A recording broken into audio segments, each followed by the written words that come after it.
आज से पहले जितने भी राष्ट्रपति चुनाव हुए हैं उनमें उम्मीदवारों की जीत हार का आंकड़ा क्या रहा है, किस राष्ट्रपति चुनाव में प्रत्याशियों के बीच सबसे कड़ी टक्कर रही है, किस साल के चुनाव में उम्मीदवार ने एक तरफा जीत हासिल की है, इसके अलावा क्या कभी कोई निर्विरोध भी निर्वाचित हुआ है, कभी किसी निर्दलीय प्रत्याशी को भी जीत मिली है, बहुत सारे सवाल होते हैं।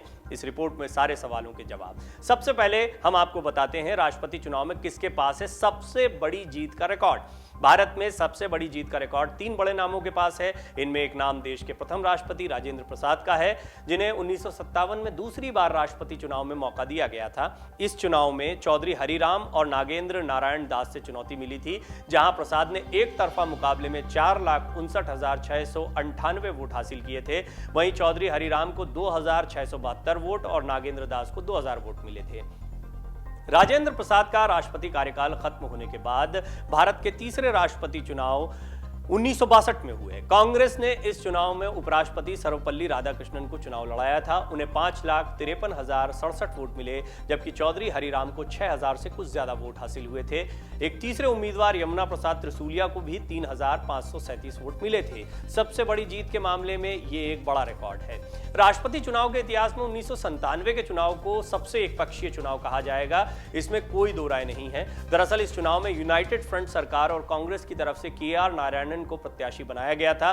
तब विपक्ष में बैठी भाजपा ने भी नारायणन को समर्थन देने का ऐलान किया था। मजेदार बात यह है कि इस चुनाव में नारायणन के खिलाफ TN शेषन ने चुनाव लड़ा था, जो कि चुनाव आयोग में सुधार के लिए जाने जाते हैं। अपनी कार्यशैली की वजह से राजनीतिक दलों से दूरी बना चुके शेषन की यही कमी राष्ट्रपति चुनाव के नतीजों में भी दिखी।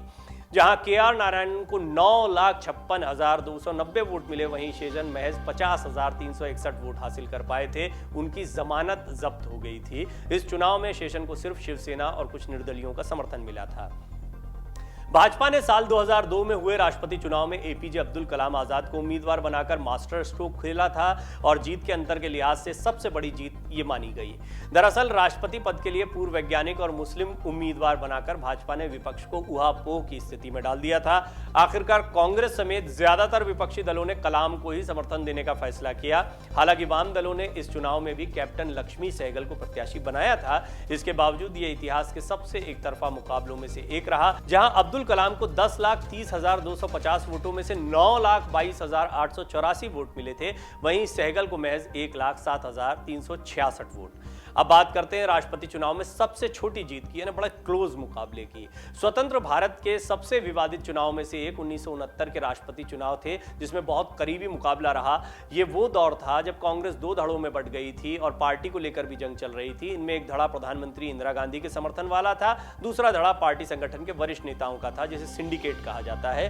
कांग्रेस संगठन ने नीलम संजीव रेड्डी को उम्मीदवार घोषित किया। इंदिरा गांधी ने वोटिंग से ऐन पहले अपना समर्थन निर्दलीय खड़े VV गिरी को दे दिया। इंदिरा ने पार्टी सांसदों और विधायकों से अपील की कि वो अंतरात्मा की आवाज सुने और VV गिरी को वोट दें। VV गिरी को इसमें 4,01,515 वोट मिले, तो वहीं नीलम संजीव रेड्डी महज 3,13,548 वोट हासिल कर पाए थे। एक और उम्मीदवार CD देशमुख को इस चुनाव में 1,12,769 वोट मिले थे, यानी नीलम संजीव रेड्डी एक करीबी मुकाबले में हार गए। इसके अलावा 12 और उम्मीदवार राष्ट्रपति चुनाव की दौड़ में शामिल थे। भारत के इतिहास में चौथा राष्ट्रपति चुनाव भी काफी करीबी साबित हुआ। दरअसल इसमें कांग्रेस की ओर से उपराष्ट्रपति जाकिर हुसैन को उम्मीदवार बनाया गया। विपक्ष ने इस चुनाव में 1967 में ही रिटायर हुए chief justice Coca Subba Rao को उम्मीदवार बनाया। हालांकि इन चुनाव में सिर्फ यही दो प्रत्याशी नहीं थे, बल्कि कुल 17 लोग खड़े हुए थे, जहां जाकिर हुसैन को 4,71,244 वोट मिले थे, वहीं सुब्बा राव को 3,63,971 वोट। उधर 17 में से 9 उम्मीदवार तो इन चुनाव में खाता नहीं खोल पाए थे। कोई वोट न पाने वालों में चौधरी हरिराम का नाम भी शामिल था, जिन्होंने कई राष्ट्रपति चुनाव लड़े हैं। अब हम आपको बताते हैं राष्ट्रपति चुनाव में कौन चुना गया था निर्विरोध। 1977 में राष्ट्रपति फखरुद्दीन अली अहमद के निधन के बाद उपराष्ट्रपति BD जट्टी ने कार्यकारी राष्ट्रपति के तौर पर पद संभाला। हालांकि अगले चुनाव 6 महीने के अंदर कराए जाने थे। इस चुनाव के लिए 37 उम्मीदवारों ने नामांकन दाखिल किया, लेकिन स्क्रूटनी में सिर्फ एक को छोड़कर सभी के नामांकन रद्द हो गए। इकलौता बचा नाम नीलम संजीव रेड्डी का था। रेड्डी निर्विरोध राष्ट्रपति बनने वाले पहले और अब तक की इकलौती शख्सियत हैं। अब हम आपको बताते हैं कौन लगातार 2 बार दूसरे नंबर पर रहा है।